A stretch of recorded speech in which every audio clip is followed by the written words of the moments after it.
Morning বন্ধুরা, সকালবেলা চলে এসেছি রান্নাঘরে। সকালবেলা না, অনেকটাই বেলা হয়ে গেছে। হাজব্যান্ড অফিসে চলে গেছে, খেয়ে দিয়ে মেয়ে ওর ক্লাসে চলে গেছে, আর মাথাটা এলোমেলো হয়ে রয়েছে। সকালবেলা আঁচড়ানোর টাইম পাইনি।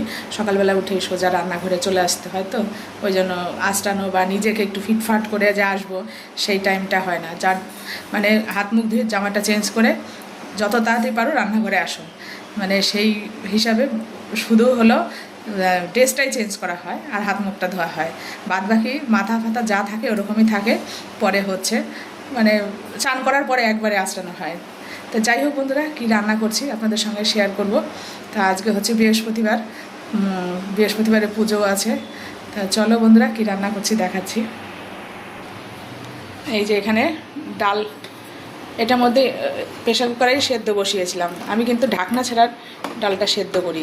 অনেকে প্রেশার কুকারে মুসুরির ডাল সেদ্ধ করে সিটি মেরে তারপরে করে, আমি এটার মধ্যে সেদ্ধ করেছি। অল্প জায়গায় সেদ্ধটা বেশ সুন্দর হয়। ঘেটে জল দিয়ে দিয়েছি। এটা করব হচ্ছে এখানে এই যে কচি কচি আমড়া নিয়ে এসছে, আমড়া দিয়ে করব। খুলতেও পারছি না, এই যে এখানে দেখাতে পারছি কিনা। আর এই নিয়ে এসছে পাট শাক। ছেলে তো বাড়িতে এসছে, ও পাট শাক খেতে ভালোবাসে। আর এই পাট শাক নিয়ে এসছে, পাট শাক করবো আমড়া দিয়ে টক ডাল। আর এখানে নিয়ে এসছে চিংড়ি মাছ, চিংড়ি মাছ দিয়ে হবে মালাইকারি। আর হচ্ছে এই যে পটলটা বের করে রেখেছি, তা পটলটা দিয়ে পটল আলু আর হচ্ছে পেঁয়াজ দিয়ে একটা তরকারি করব রাত্রে রুটি খাওয়ার জন্য। এই হবে আজকের রান্না। আর সকালবেলা কি রান্না করেছি এখানে দেখাচ্ছি। এখানে করেছিলাম ওটসের রুটি। এখানে দুটো রয়েছে, ছেলে একটা খাবে, আমি একটা খাবো। মেয়ে খেয়ে গেছে, হাজব্যান্ড খেয়ে গেছে। হাজব্যান্ড হলো খিচুড়ি করেছিলাম। আর এটা হচ্ছে ওটসের রুটি, এগুলো হচ্ছে টিফিন নিয়ে গেছে। আর মেয়ে একটা খেয়ে গেছে। ও মেয়ে যেহেতু একটা কোচিংয়ে ভর্তি হয়েছে, সে ক্লাসে গেছে। আর ছেলে যেখানে থাকে আম পাওয়া যায় না, সেই জন্য নিয়ে আসা হয়েছে যে আম, পাকা পাকা হিমসাগর আম। তাই আম কাটা হবে, খাওয়া হবে। ছেলে এখনও ঘুমোচ্ছে, ঘুম থেকে উঠতে পারেনি। আর এই যে এই খিচুড়ি করেছিলাম, হাজব্যান্ড খিচুড়ি খেয়ে গেছে, গোবিন্দভোগ চালের খিচুড়ি, অল্পই খায়। আর ওই তো ছেলে যে কালকে এসছে, তার হচ্ছে এই যে টিকিট, ওর সেই টিকিট ছিল হচ্ছে 8টার সময়, সেই ফ্লাইট দিয়েছে। মানে পিছাতে পিছাতে 8টার থেকে 11টা 12টা 1টা 2টো দিতে দিতে 3টের সময় ছেড়েছে। এই হচ্ছে দিল্লির থেকে আসার টিকিট। আর ঠাকুর ঘরে চলো বন্ধুরা, ঠাকুর ঘরে হাজব্যান্ড কী করে রেখে গেছে আপনাদের সঙ্গে শেয়ার করি। এই ঘরটা একসময় আমার শাশুড়ি মা যখন বেঁচে ছিলেন তখন থাকতেন, তা এখন তার নেই। এখন এই খাটটা এরকমই রয়েছে। উনি যেই খাটটা ছিলেন সেই খাটটা আমরা দিয়ে দিয়েছি লোককে। আর এটা রয়েছে, এটা কোনো লোকজন আসলে হাজব্যান্ড ঠাকুর ঘরে কাউকে থাকতে দেয় না, নিজেই থাকে, ও এসে থাকে এখানে। আর এখানে এই যে ফুল বেলপাতা সব নিয়ে এসে দুব্বো জলের মধ্যে রেখে দিয়েছে। এখানে ফুল, এখানে মিষ্টি, এই যে মালা, আর এই যে এখানে পদ্ম ফুল। এই যে বাসনগুলো মেজে এখানে গুছিয়ে রেখে গেছে। এইখানে আরও হচ্ছে গুরুদেবের এখানে একটা ফুল, আর এই যে ঠাকুরের এখানে একটা ফুল দিয়ে গেছে। এটা আমার এখানে একটা সিংহাসন রয়েছে, আর এইখানে একটা রয়েছে, এটা হচ্ছে আমার গুরুদেবের সিংহাসন। আর এটা রয়েছে হচ্ছে ঠাকুরের আর কি, লক্ষ্মীনারায়ণ। এই সমস্ত মানে লক্ষ্মীনারায়ণ, দুর্গা আছে একটা, তারপরে গণেশ আছে, এই একটা। আর এইটা হচ্ছে গুরুদেবের। তো ওইগুলো গুছিয়ে রেখে গেছে। তা আমি ঝটাপট করে চান করে পুজোটা দেব।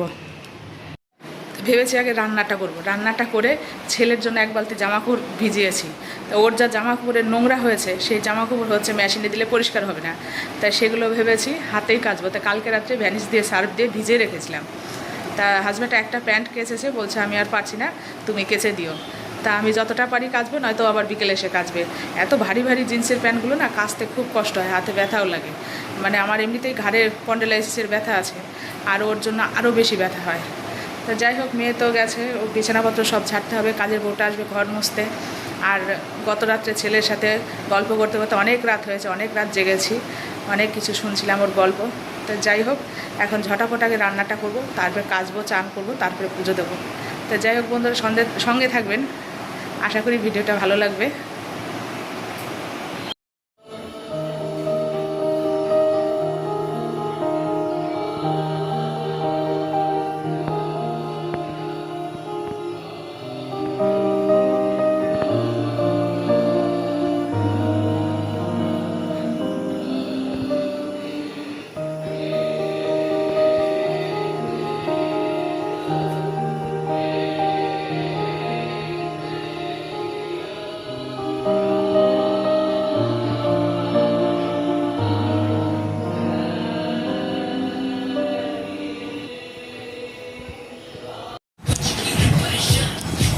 বাস্তব এখন এই গানের সাথে নাচ করবে, সেই নাচটা এখন ভিডিও করব। কিছুক্ষণ আগেও আমাকে দেখালো খুব সুন্দর একটা নাচ দেখাবে। ও পাহাড়ি নাচ শিখে গেছে, পাহাড়ে থেকে। পাহাড়ি নাচ? হ্যাঁ। কপিরাইট লাগবে তোমার এই গান। সে আমি বুঝে নেব, তুই নাচ কর। এরকম হয়?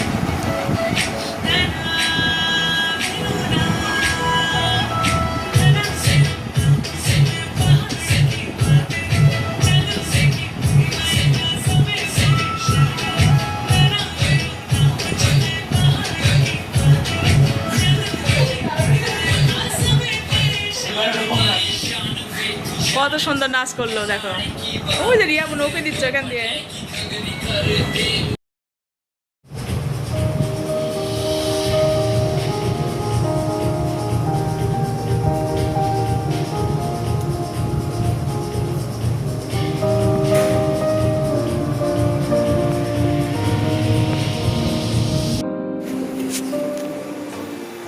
এই যে রাতে রুটি বানাচ্ছি, হাজব্যান্ডকে খেতে দিয়েছি, ও খেতে বসে গেছে। আর এখানে এই যে 3টে লেচি রয়েছে, একটা ভাজছি আর একটা হচ্ছে বেলা হয়ে গেছে। এইটুকু রুটি ভাজলে আমরা খাবার দাবার খেয়ে নেবো রাতে। তো যাই হোক বন্ধুরা, ভিডিওটা ভালো লাগলে একটা লাইক শেয়ার সাবস্ক্রাইব অবশ্যই করবেন, পাশে থাকবেন, ভালো থাকবেন, সুস্থ থাকবেন, সাবধানে থাকবেন। টাটা বাই, শুভরাত্রি। দেখা হচ্ছে নেক্সট ব্লগে। আপনারা এরকম গরম গরম রুটি বানিয়ে তাড়াতাড়ি খেয়ে নিন। আর এই গরমের রুটি বানানোটা খুবই কষ্টকর, তবুও বানাতে হয়। ছেলে মেয়ে হাজব্যান্ডেরা রুটিটা পছন্দ করে, রাত্রে ভাত খেতে চায় না বা অন্য কোনো খাবার।